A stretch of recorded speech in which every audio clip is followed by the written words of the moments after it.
Yeah, being an REO Speedwagon is great. I mean, there's nothing like being on stage in front of thousands of people with four of my best buddies.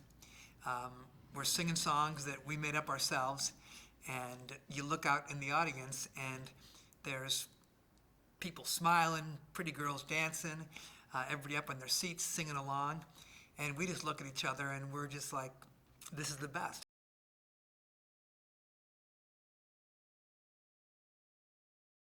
The year 2003, it was like this great year for REO Speedwagon. We were on tour with Journey and Styx, playing huge arenas all over the country, sold out shows. It was great.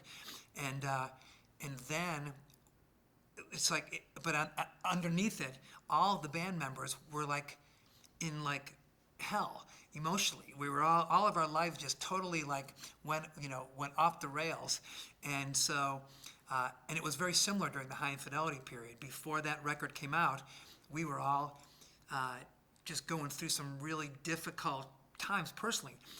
Brought the band together in a way that it never has before.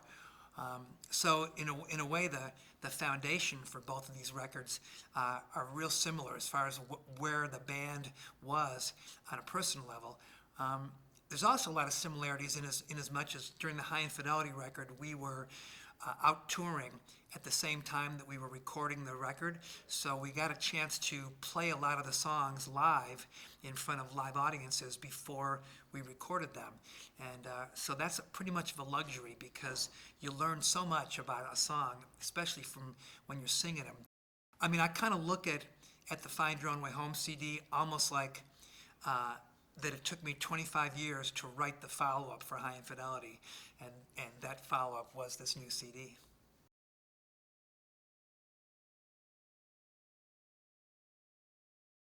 The thing about the songs on this record is that they're very personal, and everything that happens in every song in this record actually happened.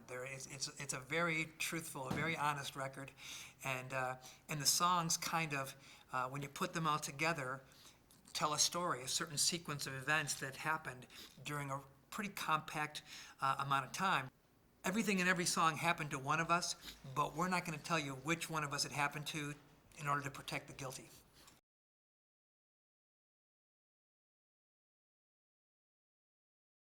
I feel like we've returned to our roots in as much as that the music on this record, I think anyone who has liked our music over the years will still feel at home with this record and still feel comfortable with the musical direction that we took.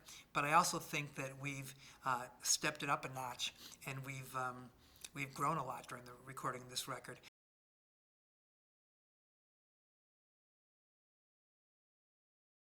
We made this record about love, but not just about, let's go out to dinner and I'll bring you some flowers and everything will be hunky-dory. That's part of the story, but it's also everything that goes along with love.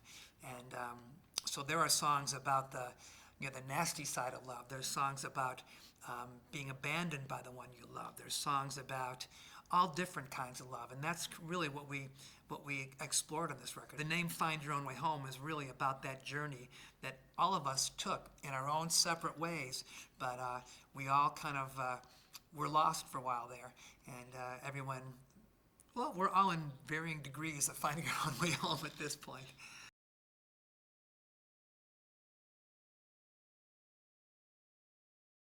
Albums don't really, at least for us, an album has to just kind of show itself. For us, it always is song first, and so the first thing that has to happen is there has to be some inspiration songwriting-wise. It had been 10 years for us since we released our last record, and we were doing fine. The band was doing great, playing great shows, we've got a loyal following out there that has stuck with us through the years. We've got enough songs now that we can play as long a set as anybody wants us to play. So we didn't really need to make a record. There was no contract that we had to fulfill. So we were just kind of having fun and just grooving with it. And the first song I wrote is called Everything You Feel. That was back in about 2002. And so I wrote it in the morning. We rehearsed it at sound check, and we played it that night in our concert, which is pretty. I mean, that doesn't happen too often. But the audience loved it. The reaction was so positive, and I don't think it was because we played the song so great or the song itself was so great. I think it was more just that we were playing something new, and it was our audience's way of telling us that they supported us playing new music, and at least that's the way I took it. I took it as a real vote of confidence from the audience, and so that was kind of like the first thing that happened, and we all kind of went, "Wow, this is fun."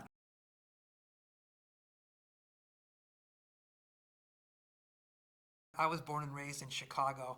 Our band started out in downstate Illinois, playing fraternity parties and bars on the campus of the University of Illinois, and we played every little town in the Midwest. And that's kind of how we got started. So our music is it's a real reflection of a certain mindset that the Midwest has, and it's kind of, I mean, in a nutshell, maybe it's that Midwestern people are hardworking people. They have a really strong work ethic. They're loyal and they're dependable, and they're there for their friends.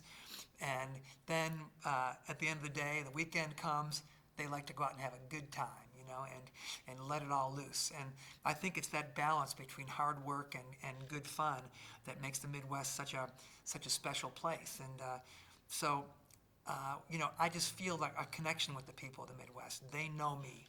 Like the Midwestern people listen to our music and they get it on a level that no one else could, because that's where it comes from.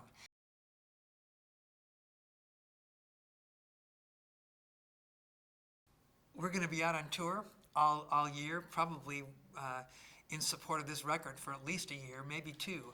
I'm just so proud of the job that everyone did on this record. Everybody in the band just really poured their soul into this thing. So I think the future is obviously just getting out and playing this new music in front of people, just spreading the word, because I think anyone who hears it will feel better as a result of it, and that's something that's important to us.